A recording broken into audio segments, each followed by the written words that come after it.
asking about straight talk with the President Can't and hear Senate you. and House of Representatives. Yes, sir. Can't hear you, Senator. With the President and with the Senate and the House, they're not getting together. They're totally away from each other. Okay. The problems that they have in Washington, the first thing is, starting with the President, he's running his mouth too much. He gets on TV, he stirs up this, he's stirring the public up of what they're doing. What I'd like to see the Senate and the House is address the President and get all you together. And the biggest thing is coming up in a short few weeks is the money budget for spending. They're supposed to cut the federal.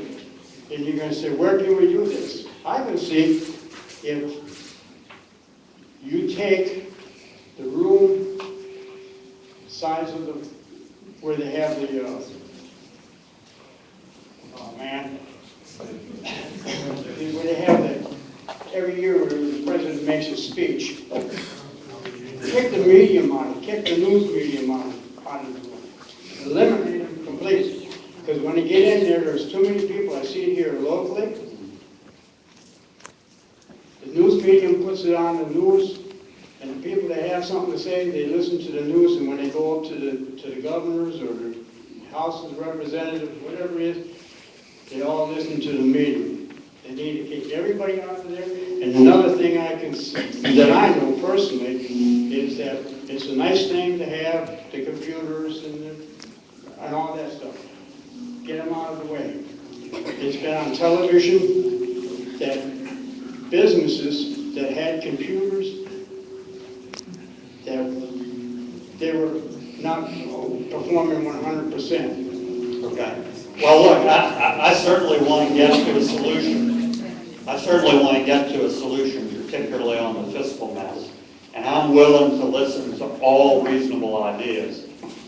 What I'm not willing to do, quite frankly, is just continue same old, same old.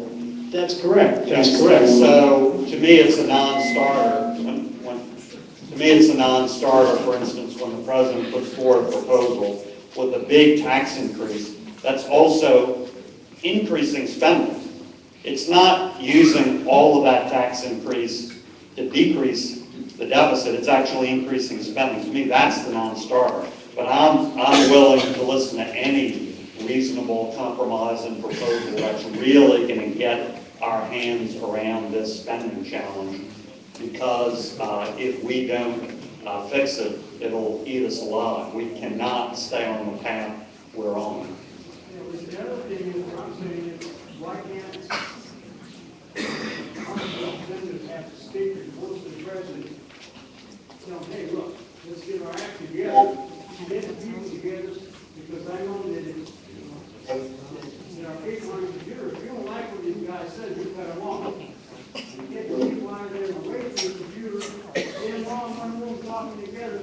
You'd be surprised how many people, if you say, oh, I didn't like that guy, and after you get to meet the fellow, hey, he's not all right up. You can get more done by talking to people and sitting there and just clicking them off and on. And that's the problem I see.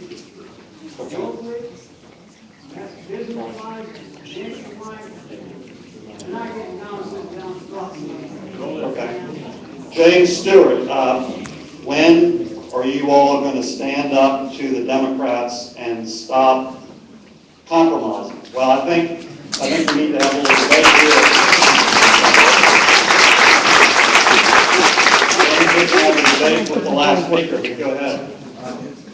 Y'all always sound like you're going to do a great deal for it, but you wind up rolling over to the Democrats.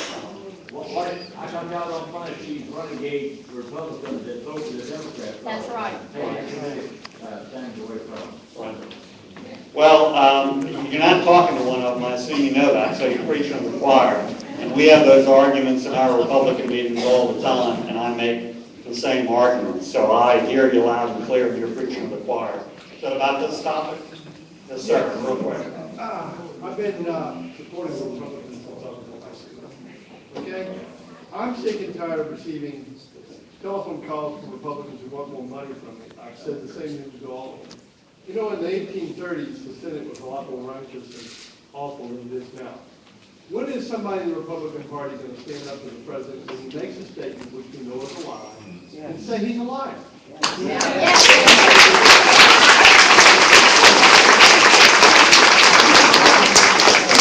Hearing the nice, polite word, he misspoke. No, he didn't. He lied to me. Call it what it Okay? is. Call it what it is, because we don't have enough Republicans. The most embarrassing thing in the world was when we put up a presidential candidate that I look forward to a robust campaign against my friend, Right. Mr. Obama, who's a gentleman, who had spent less than 2 years in Congress and had voted less than 10% of the time. How can you call him a gentleman? You don't even know the man. So you started off in the hole there. But I'm tired, you know, when a person lies to you, instead of saying my distinguished colleague from the other side of the house, you say the guy lied to us, folks. Well, and if he is a liar, what's he going to say to you? Is he going to, if he can't back up his lie with some facts, then what's he going to do? He just has to eat it. And you won't call people liars. And you Well, won't have a vote. You know, I don't know if you follow my actions, my I'm statements, not my... talking about you, I'm talking about others. Okay, well, I'm going to keep doing what I've been doing, which is fighting like hell. So I'll keep doing that.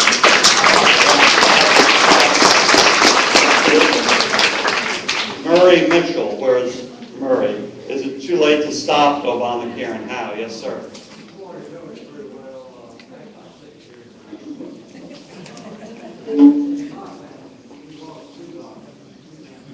Yeah.